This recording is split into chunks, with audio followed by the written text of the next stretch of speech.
अस्सलाम वालेकुम, मैं हूं फ़ारूक बलोच, बिज़नेस जर्नलिस्ट समा डिजिटल। पिछले दिनों हमने एक वीडियो की थी जिसमें आपको बताया था कि अगर आपने मार्च में 1 लाख रुपए का सोना ख़रीदा होता तो अगस्त के एंड तक आपको उस पर 34,000 रुपये का मुनाफा हो जाता। लेकिन इसके बरअक्स अगर आपने यही पैसे सिल्वर में इन्वेस्ट किए होते तो इसी अरसे के दौरान आपको 1,33,000 रुपये का मुनाफा होता, जो गोल्ड के मुकाबले में तकरीबन 4 गुना ज़्यादा है। और इसकी वजह यह है कि सिल्वर के जो प्राइस हैं या कीमत वो इस अरसे में $12 से बढ़कर और $28 तक जा चुकी थी।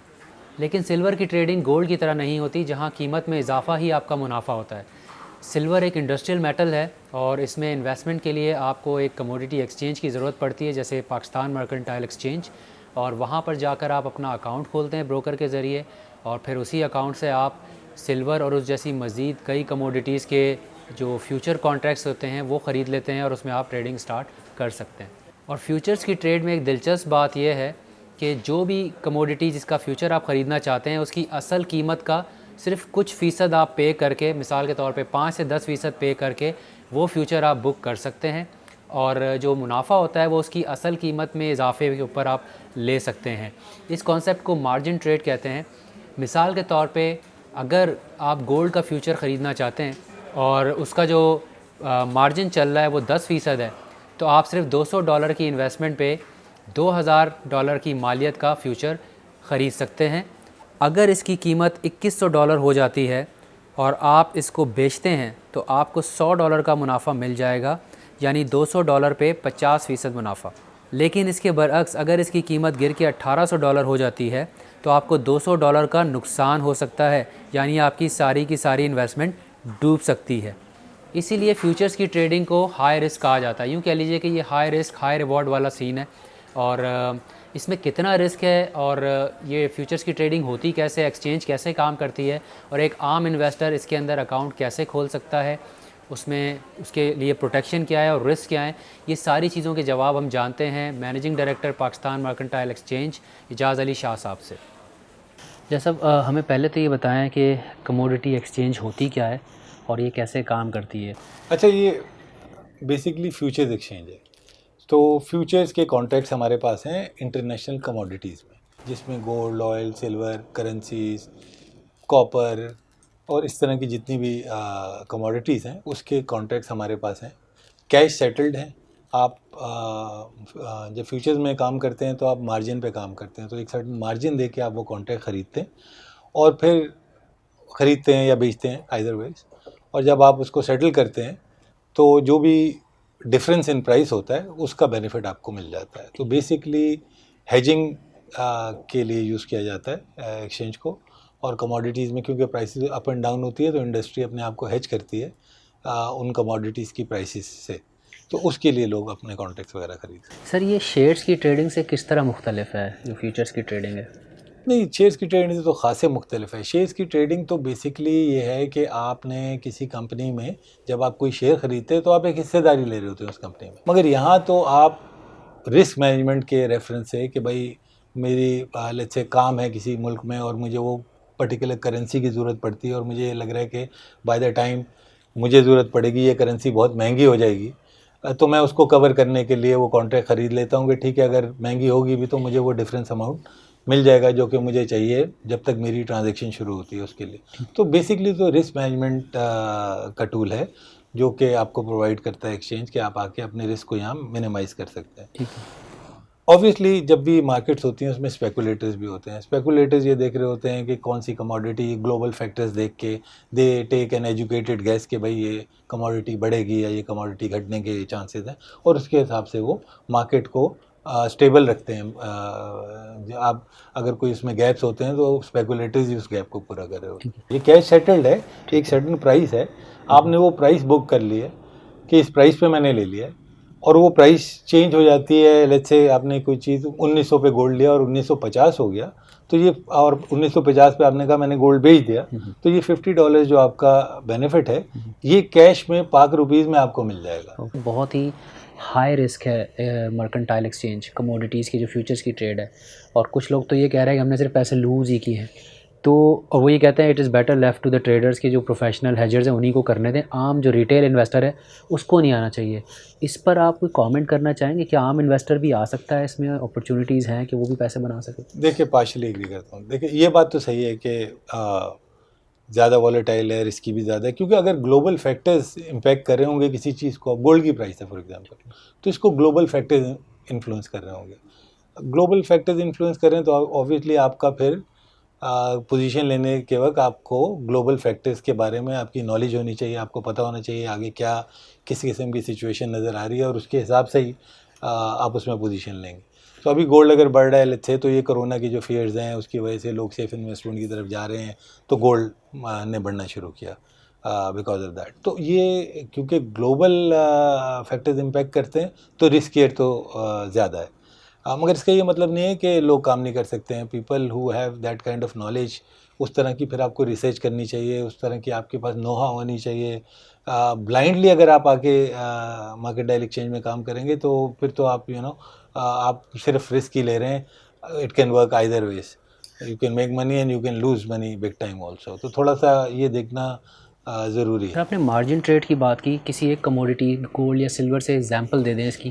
तो देखें, from time to time margin change होते रहते हैं, वॉलेटिलिटी के हिसाब से मार्जिन होते हैं। तो लेट्स से गोल्ड के मार्जिन 4% होंगे या 5% होंगे या वट एवर। फॉर एग्जांपल अगर अभी 1900 का चल रहा है फ्यूचर, तो मुझे कितना उसका 4% पे करना 4% पे करना पड़ेगा आपको टू परचेज अ कॉन्ट्रैक्ट। ठीक है। और जब सेटलमेंट होगी तो अगर 1900 से ऊपर या नीचे होता है तो उस सूरत में क्या होगा? जो भी डिफरेंस इन प्राइस होगी डिपेंडिंग कि आपकी पोजीशन क्या है। अगर आपने ख़रीदा है तो प्राइस बढ़ेगी तो आपको 4 पैसे उसमें से बच जाएंगे। कोई रेंज हमने देखी है पिछले 3-6 महीने में कितना हाई और लो, लाइक 3-4% से 10% तक भी जा सकता है, 20% तक भी? देखिए, बीच में आपको याद होगा कोरोना के ज़माने में क्रूड तो बहुत वॉलेटाइल रहा, और बल्कि वो नेगेटिव में भी चला गया, माइनस में चला गया। तो उस वक्त मार्जिन्स बहुत चेंज करने पड़े, एक्सेप्शनल मार्जिन्स की रिजीम इम्प्लीमेंट करनी पड़ी। तो जितनी वॉलेटिलिटी होती है बेसिकली मार्जिन्स तो वॉलेटिलिटी को कवर करने के लिए ले रहे होते हैं। तो जितनी वॉलेटिलिटी होती है उसके हिसाब से एक मॉडल इम्प्लीमेंटेड है एक्सचेंज में रिस्क मैनेजमेंट का, जो आपको इंडिकेट करता है कि आपको हर कमोडिटी के ऊपर क्या मार्जिन लेने चाहिए। आपने वॉलेटिलिटी की बात की कि आपका एक सिस्टम भी इंडिकेट करता है उसको। पाकिस्तान मर्केंटाइल एक्सचेंज में क्या कोई कैप सिस्टम है? यहाँ कैसे पता चलता है? प्रोटेक्शन कैसे है इन्वेस्टर की? देखिए, इसमें तो क्योंकि प्राइसेस इंटरनेशनल है तो आप कैप तो लगा नहीं सकते, क्योंकि प्राइस तो इंटरनेशनली आ रही है। जो भी प्राइस है उस वक्त उसकी वही प्राइस होती है। ठीक है। तो कैप का इस पे इस तरह का कॉन्सेप्ट है नहीं। डाउ जोन्स, नैस्डैक, S&P, ये इंडाइसेस भी आपकी एक्सचेंज पे नज़र आ रहे हैं, ये क्या है? ये कमोडिटीज़ तो हमारे लोकल इन्वेस्टर्स को ये अपॉर्चुनिटी है कि इन मार्केट्स के अंदर भी अगर लोकल मार्केट्स के अलावा थोड़ा सा डाइवर्सिफाई करना चाहें अपने रिस्क को, तो लोकल मार्केट में तो आप स्टॉक मार्केट में काम कर ही रहे हैं, मगर आप इंडिसेस में भी काम कर सकते हैं। You can take the benefit अगर आपको आपकी नो हाउ है इन फॉरेन स्टॉक्स और आपको पता है कि वहाँ पे ये इंडिसेस जो हैं वो मूव करेंगी और पॉजिटिवली मूव करेंगी, तो या नेगेटिवली मूव करेंगी, एज वेज आप पोजीशन ले सकते हैं उसके अंदर। तो ये एक अपॉर्चुनिटी है हमारे इन्वेस्टर के लिए, जो जिसके पास ये अपॉर्चुनिटी अवेलेबल नहीं थी। अगर आप पाकिस्तान में रहते हैं तो आप डाउ में कैसे इन्वेस्ट करें? सही। तो आपने वो ऑप्शन प्रोवाइड कर दिया कि आप इंटरनेशनली भी कर सकते हैं। ठीक है। मैं अकाउंट खोलने जाता हूँ तो उसकी बेसिक रिक्वायरमेंट्स क्या हैं? अच्छा, हमारा अकाउंट जो है ना ये बिल्कुल पाकिस्तान स्टॉक एक्सचेंज के जैसे आप अकाउंट खोलते हैं ना उसी तरह से हमारा अकाउंट खुलता है। इस प्रोसेस में कोई ज़्यादा फ़र्क नहीं है। वैसे ही यूआईएन क्रिएट होता है, वैसे ही नेशनल क्लियरिंग से उसकी वेरिफिकेशन होती है और आपका अकाउंट खुलता है। तो अकाउंट तो बिल्कुल वैसे ही खुलता है। फ़र्क हमारे यहाँ ये है कि पाकिस्तान स्टॉक एक्सचेंज जो है उसके साथ नेशनल क्लियरिंग कंपनी है जो उसकी क्लियरिंग करती है। फिर एक कंपनी है सेंट्रल डिपॉजिटरी कंपनी, जहाँ वो शेयर एक्चुअली जो कस्टडी प्रोवाइड सर्विसेज प्रोवाइड करती है। हमारे यहाँ ये तीनों फंक्शन इस एक्सचेंज में एक साथ हैं, एक जगह पे मौजूद है, और उसका ऑब्वियसली बड़ा फ़ायदा है क्योंकि वन विंडो है, एक जगह पे सब होता है, कॉस्ट भी कम आती है। तो एक तो ये बड़ा डिफरेंस है। दूसरा ये कि हमारा जो ब्रोकर है उसका रोल हमने अब इतना रिड्यूस कर दिया है कि अब उसका रोल सिर्फ ये रह गया है कि एक नए क्लाइंट का अकाउंट ओपनिंग उसका रोल है। यानी वो एक्चुअली जाके सिर्फ नए क्लाइंट एक्सचेंज को इंट्रोड्यूस करा रहा है।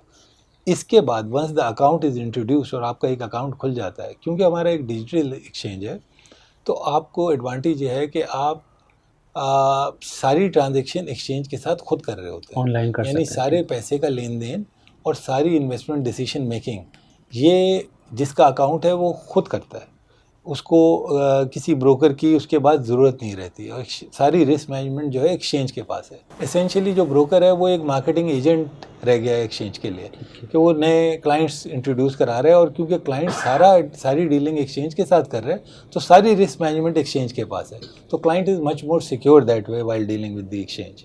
क्लाइंट्स को ये बात अच्छी तरह से पता होनी चाहिए कि भाई सारी पैसे की लेन देन जो है वो सारी की सारी हमें पाकिस्तान मर्केंटाइल एक्सचेंज के साथ करनी है, और ब्रोकर के साथ पैसे का कोई ताल्लुक नहीं है। दूसरी बात ये है कि हम सारी इन्वेस्टमेंट की जो डिसीजन मेकिंग है वो हमने क्लाइंट को एम्पावर किया है कि ये खुद से वो डिसीजन ले, बजाय इसके कि हमने ये देखा है, ये ट्रेंड भी है कि कुछ क्लाइंट्स अपना आईडी पासवर्ड जो है वो ब्रोकर से शेयर कर लेते हैं।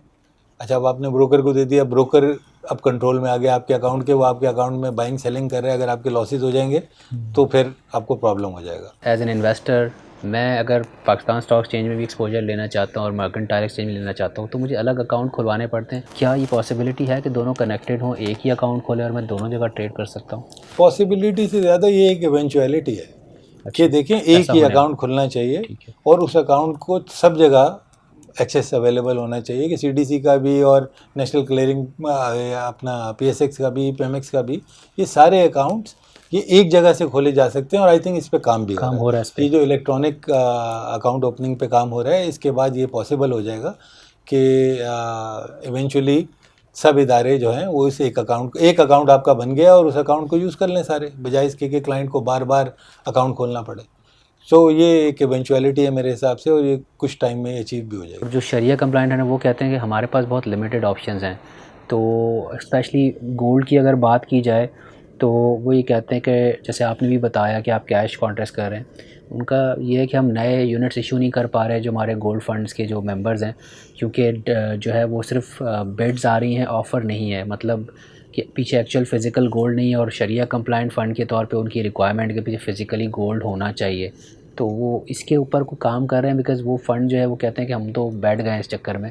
तो इस पे कोई काम हो रहा है? इस वक्त हमारी बात चल रही है रेगुलेटर्स के साथ और जो जितने भी स्टेक होल्डर्स के साथ हैं, कि क्या मैकेनिज़्म हो कि प्रॉपर तरीके से गोल्ड इंपोर्ट हो, और इंपोर्ट होने के बाद मर्केंटाइल एक्सचेंज के प्लेटफॉर्म के थ्रू वो बाइंग एंड सेलिंग हो उसकी, ताकि उसकी प्रॉपर एक रिकॉर्ड कीपिंग हो। तो कोई ब्रेक थ्रू एक्सपेक्टेड है नियर फ्यूचर में? वी आर वेरी कॉन्फिडेंट कि नियर फ्यूचर में हम एक ऐसा मैकेनिज़्म इम्प्लीमेंट करने में कामयाब होंगे जिसके अंदर गोल्ड की प्रॉपर रिकॉर्डिंग होगी, प्रॉपर एक प्रोसीजर होगा कैसे इंपोर्ट होगा, कैसे एक्सपोर्ट होगा, कैसे बाइंग सेलिंग उसकी होगी, ताकि एक प्रॉपर रिकॉर्ड कीपिंग उसकी मैनेज और मेंटेन की जा सके। ये हम कब तक एक्सपेक्ट कर सकते हैं कि ये हमारी जो लोकल एग्रीकल्चर प्रोडक्ट्स हैं वो आके ट्रेड हों इसके ऊपर और लोग फ़ायदा उठाएं?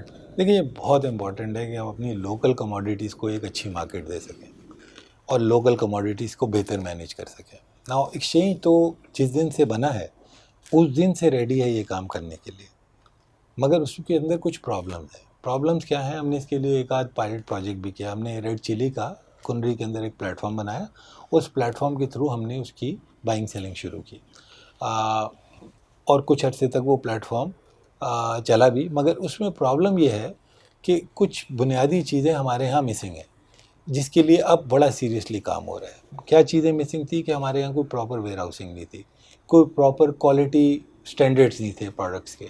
तो आप जब एक्सचेंज के थ्रू कोई कमोडिटी ख़रीदते हैं तो आप एक पर्टिकुलर ग्रेड की कमोडिटी ख़रीदते हैं कि कौन सी कमोडिटी ख़रीदूँ, क्या ग्रेड है इसका, और फिर ये भी इंश्योर करना है एक्सचेंज को कि वो कमोडिटी जिस ग्रेड की कह रहा है उस ग्रेड की फिर वो डिलीवर भी कर सके। तो उसके लिए प्रॉपर वेयर हाउसिंग की ज़रूरत है। फिर वो वेयर हाउसिंग जो कर रहा है उसको भी एक सर्टेन स्टैंडर्ड मेंटेन करना है उस कमोडिटी की क्वालिटी मेंटेन करने के लिए, तो वो भी ज़रूरी था। तो अब ये हुआ है कि गवर्नमेंट ने बड़ा ज़बरदस्त इनिशिएटिव लिया है कि सीएमसी के रूल्स आ चुके हैं। एक सीएमसी बन चुकी है, collateral management company, which is नेमत कोलेटरल, और वो इस वक्त काफ़ी एग्रेसिवली काम कर रही है इस वेयर हाउसिंग के सिलसिले में। आई थिंक नवंबर में इनका टारगेट है कि इसको ऑपरेशनल कर लें, और हम as an exchange we are ready to trade those electronic warehouse receipts also. जैसे ये वेयर हाउस की रजिस्ट्रेशन का काम होता है, लोग ला के रखाते हैं और रिसीट इशू होती है, हम ट्रेडिंग भी शुरू कर देंगे। हमने स्टॉक मार्केट पे तो बहुत सारी वीडियोस की हैं, लेकिन फ्यूचर्स की ट्रेड के ऊपर या पाकिस्तान मर्केंटाइल एक्सचेंज के ऊपर हमने बहुत ज़्यादा वीडियोस नहीं की हैं। अगर आप चाहते हैं कि हम इस पे मज़ीद वीडियोस करें, क्योंकि ये बहुत ज़्यादा रिस्की मार्केट होती है, स्पेकुलेटिव ट्रेड इसमें बहुत ज़्यादा होती है, तो इसमें इन्वेस्टर को ऐसी इन्फॉर्मेशन चाहिए, ऐसी इंटेलिजेंस चाहिए कि वो अच्छी बैट ले सके, अच्छे गैसेस लगा सके और इसमें मुनाफा कमा सके। तो अगर आप चाहते हैं इसमें हम इस तरह की मज़ीद वीडियोस करें, तो आपको हमें अच्छी इंगेजमेंट दिखानी है, कमेंट्स की सूरत में, शेयर्स की सूरत में, लाइक्स की सूरत में, और तभी हमें अंदाज़ा होगा कि लोग इसमें इंटरेस्टेड हैं, डिमांड ज़्यादा है, तो हम मज़ीद वीडियोस करेंगे। और आपसे अगली वीडियो में फिर मुलाकात होगी। तब तक के लिए अपना और अपने प्यारों का बहुत ख्याल रखिएगा। अल्लाह हाफ़िज़।